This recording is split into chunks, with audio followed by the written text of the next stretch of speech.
Hi guys, Mindstone here, and today I will be making another deck making video. This time we're going to be featuring Hunter, so I'll just jump straight into it. I'll be showing you guys two decks today of the custom decks, because they're garbage, as I always say. So we're going to be making two custom decks. The first one's going to be Face Hunter, a very, old archetype that's been existing in Hearthstone for a long time. And we're going to be making a mid-range Beast Hunter. So first of all, we're going to say Face Hunter, and we're going to throw the we can just type that again, and without the big U. I don't like that. Okay, good enough. Now I've got the name correct. So first of all, as with all the decks, we're going to be looking at what is our goal. And the goal of a Face Hunter is that you will be absolutely overwhelming for your opponent during the early stages of the game, and you will be rushing him down. So to rush somebody down, we're going to need a lot of early game minions and a lot of face damage. Fury Bat does fill both of these criteria by having fairly solid 1-drop stats and a good death rattle. And it's Beast also, so that's very nice. We like Abuser Sergeants because they allow us to make stuff hit harder. That's usually very good. And except for that, I don't think there's that much we want. We want Vulcan Infiltrators because they are usually 2 damage, which are very secure, and you can empower them with Abuser Sergeants. So that's going to be pretty good for turn 1. Then at turn 2, we're just looking through everything. Quick Shot's quite good because it allows us to deal 3 damage, and we might even draw a card. So that's very powerful. Then we are going to be looking at the neutrals. We like Knife Juggler because that allows us to put out more knives, especially when we have a lot of early game minions. We're going to put in Flame Jugglers because those allow us to put out even more damage, and they have fairly solid stats for the cost. We're going to put in the Huge Toads because they have fairly solid stats as well. Yeah, and except for that, I don't believe there's anything that good. We might just put in Twisted Walkins because they are fairly solid as well. They're usually 3 damage, and you always get there. But we might replace them if we find something better. Then we're going to be looking at turn 3. We're definitely going to have Animal Companions because they are very, very strong. And we're going to just keep looking. We're going to have Kill Command because that's very strong as well. It's almost, it's oftentimes 5 damage, especially because you play Animal Companion, Huge Toad, and Fury Bat. Then we're going to play Unleash the Hounds for even more stuff we can just get on the board. That's quite nice. Then we're going to put in Ardent Horse Riders because those have charge, which makes so they can deal damage instantly. And they do have Divine Shield, so they're a bit hard to remove. So looking at all this, we're just going to keep looking through here. It is not terribly appealing. Let's just look at turn 4. If there's anything good here. I don't think so. I don't think we want anything that costs more at this point. So we're going to be trying to find some stuff from the low cost. We're going to have a single explosive trap and a bear trap because those will help us to deal with other aggressive decks, especially the explosive trap. Then we're going to fill in 2 times Eagle Horn Bow because those are usually 2 times 3 damage. So that's fine, and it might even do more because of secrets. Then we will just be looking at a little nice inclusion I like putting in the deck, which is Hunter's Mark, because that allows us to deal with those big fat minions without sacrificing way too much of all the stuff we have. And then, if you guys don't have this card, you can't play him, but I would like to put in Leroy, just because I feel like he's a very, very strong inclusion in a Face Hunter deck. Because he just does 6 damage, and that's really a lot. So I would definitely recommend putting in Leroy Jenkins. If you do not have Leroy, which some of you guys might not have, actually most of you guys might not have him because, well, you're just using him for face decks. What you could do instead is that you could put in another, you could put in a Wolf Rider because he will charge and he'll do some damage. Except for that, there's not that many solid cards with charge. Argent Commander's alright as well. He can definitely be played. He's like a bigger brother of Argent Horse Rider. Actually, he's just double the stats, so he's fairly solid. But yeah, it's like there's not anything that you have to play.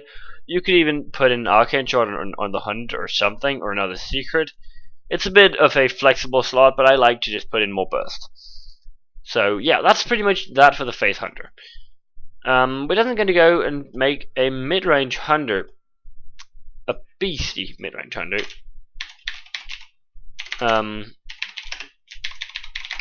So Midrange Hunter is, you're going to be aggressive, but you will still not be more aggressive than the Faith decks. So you can still consider trading.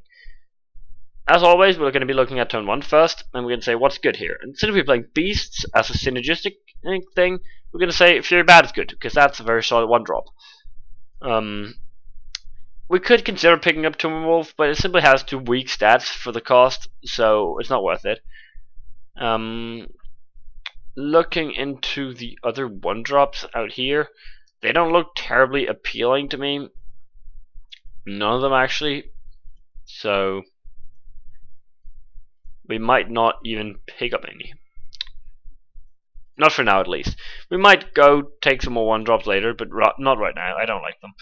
We're going to put in King's Elite, because that will get us a chance of getting a card from our deck. It's especially good if we're playing against another aggressive deck, so they will not have all those big things in them, so we might get something that way. And yeah, that's pretty much it, I believe. But I'm definitely going to pick up Knife Jugglers and Huge Toads, because those are, well, the one's beast and strong minion, and the Knife Juggler is just very, very strong in general. Yeah, except for that, there's nothing here really that we really want. On turn 3, we're definitely going to go with Animal Companion, because those are beasts that we summon, and they're just fairly solid. So we're going to be happy about that. Except for that, we're definitely going to go with Unleash the Hounds and Kill Command, because those are just providing very stable options for us. Now we could consider Stable Master, but he's honestly not that good, so we're not going to put that one in. Just looking through this, there's honestly not that many good cards to put in, so we're probably not going to have anything from that point. We're going to be considering Carrion Group because he's a beast and he's a 3-mana card, so that could be okay if we want more 3-mana cards, but we're just going to look through what we've got first. At 4, we're definitely going to pick up Houndmaster because he's 3/4 for 4 mana, and he is going to give a beast plus 2/2 in taunt, which is very, very cost efficient stats. So we're gonna we're pretty happy about that guy, and we're gonna pick up Infested Wolf because he is just strong. He is, well, it's fair enough stats for 4 mana, especially when you get this. So yeah, we like that. Looking through the other cards, there does not seem to be any really good things. We could consider Tomb Spider, but the problem is that it costs too much and doesn't give you enough on the board. I would definitely put in 2 Ram Wranglers, because those just allow you to have random beasts, and if we just look at what we can get, those are all the beasts that we can get. We can actually get a bit more than this, but all the minions here are beasts. So as you guys see, there's actually a fair deal of big and good beasts like Highmane, Giant Sandworm, King Crush, and I've got all the Stranglehorn Tigers, the King Mooglas, the Beast, the Moogla, the Captured Yarkomon Guard, the Grotesque Dragonhawk. There's a lot of good options you can get out of it, so that's why we are fairly happy with picking up Ram Wrangler. We're just going to sort out on turn 5 again. So we like Ram Wranglers. We're going to pick up a single Thundra Rhino. Also, it's not very strong. I'm playing a 5-mana 2/5 with charge, but it gives all your other beasts charge, so it can be very strong if played in Conjuration with something like an Invested Wolf. So we like that. We're going to be considering the Princess Hora, but most of you guys probably won't have this card, and it's honestly not that amazing. It's pretty good though, so you can consider this, but it's not mandatory in any way. On turn 5, there's just nothing good. Pretty simple. The Stampeding Kodo's okay, but I don't know. I might put it in later, but I don't know about it now. On turn 6, we're definitely going to have double 7 Chimera, because this is one of the best cards in the game, really, just because it's super solid stats, and it has a good death rattle. So we like that a lot. Then looking through out here, it doesn't really look that appealing to me, so we're just not going to pick it. And in here, this is not too appealing. We might pick up the Gladiator's Longbow, actually, just a single one of them, because it gives us either 10 damage over 2 turns, or a very, very strong option for removal. Just looking through all the big stuff, we don't really want this because we're not aiming to go into the late game too much. So now this is what we have for like the core of the deck, which looks reasonable, I'd say. But we're going to be considering what we should be putting in there as well. I'm going to say 100 mark to deal with those big stuff of cards that we're going to deal with occasionally. I think we would put in 1 quick shot, because that will mean that if we run out of cards, we have something to circulate. Then we are probably not going to put in the carrying group. I don't think there's space for it when we have 4 cards left that we can put in, so I don't think there's space for it. I'm going to put in Princess Horan because there's a lot of good death rattles, an Invested Wolf and High Mane, and we've got the huge Show and the Fury Bat as well, so you're probably going to get something, and if nothing else, you just get a 5 mana 6/5 beast. So that's fine. I probably could consider another Thundra Rhino, but I don't think I'm going to go and do it.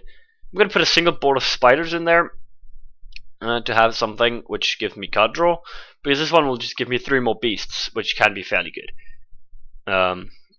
So yeah, that will work quite well with stuff like Knife Juggler also. Then looking at it, I don't think we want any more late game, so we gotta go for some early game. We don't have any silences, and we have quite not that many 1-drops. Sadly, we can't get both silence and 1-drops in one card. We would like that though, but it's not possible. But I don't think we're gonna have anything from those 1-drops. They're honestly not that strong. Looking through. So we're going to be considering the Iron Beak Owl, but I don't think so. It's honestly not good enough for it. At least I don't think so.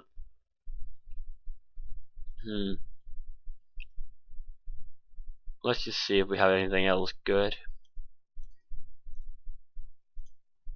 It doesn't really seem like there is a ton of good stuff.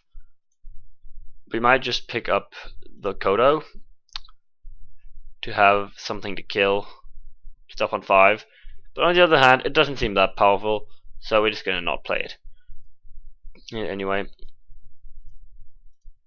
I think I'm gonna pick up the Sylvanas Windrunner because that synergizes very well with Princess Horan, and it's just a strong 6-drop. But I think the last thing we'll be putting in is going to be some sort of 1-drop, and I do believe that Abuser Sergeant will serve for that, because it allows us to do a bit more damage, or just play as a 2 1-on-1. So yeah, that's probably going to be our Midrange Hunter, guys. So yeah, you have this very strong and aggressive early game, and then you go into a late game of some sort, so you still have something.